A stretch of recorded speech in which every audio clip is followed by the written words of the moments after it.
ओम नमः शिवाय। पिछले भाग में आपने सुना था कि किस प्रकार देवर्षि नारद के प्रश्न से ऋषियों के हृदय में यह जिज्ञासा जाग उठी कि ऐसा कौन सा ग्रंथ है जो स्वयं भगवान शिव के मुख से प्रकट हुआ हो।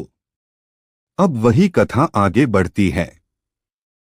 नैमिषारण्य के पवित्र वन में जब सभी ऋषि एकाग्रचित्त होकर बैठे, तब उनके मुख पर केवल एक ही भाव था, शिवतत्व को जानने की तीव्र लालसा।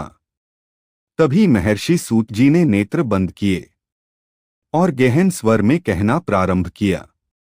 हे ऋषियों, शिवपुराण की उत्पत्ति साधारण कथा नहीं है, यह स्वयं सृष्टि के प्रारंभ से जुड़ी हुई है।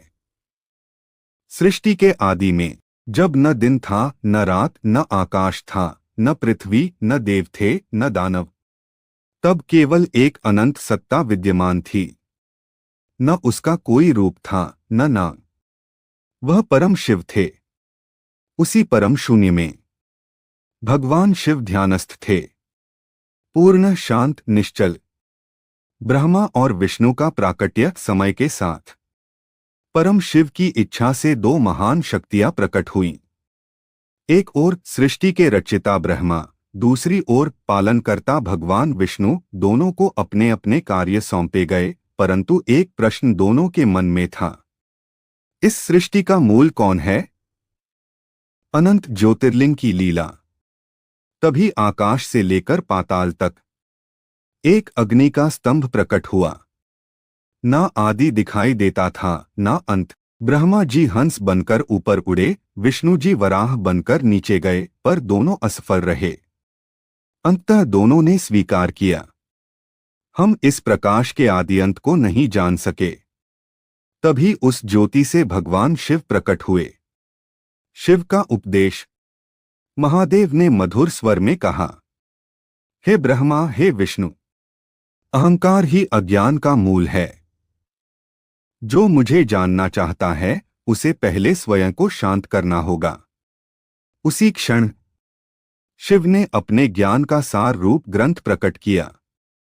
वही था शिवपुराण। शिवपुराण का महत्व। शिव ने कहा, यह ग्रंथ केवल शब्दों का संग्रह नहीं, यह मेरा हृदय है। जो इसे श्रद्धा से पढ़ेगा या सुनेगा, वह मुझे प्राप्त करेगा। देवताओं ने नमन किया। ब्रह्मा जी ने इस ज्ञान को संजोया और समय आने पर यही ज्ञान ऋषियों तक पहुंचा। कथा का भाव।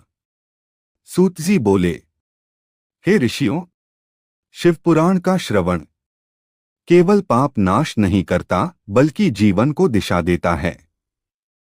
जहां शिवपुराण है, वहां भय नहीं, वहां मृत्यु भी मोक्ष बन जाती है। इसी दिव्य कथा के साथ आज का यह भाग यहीं समाप्त होता है।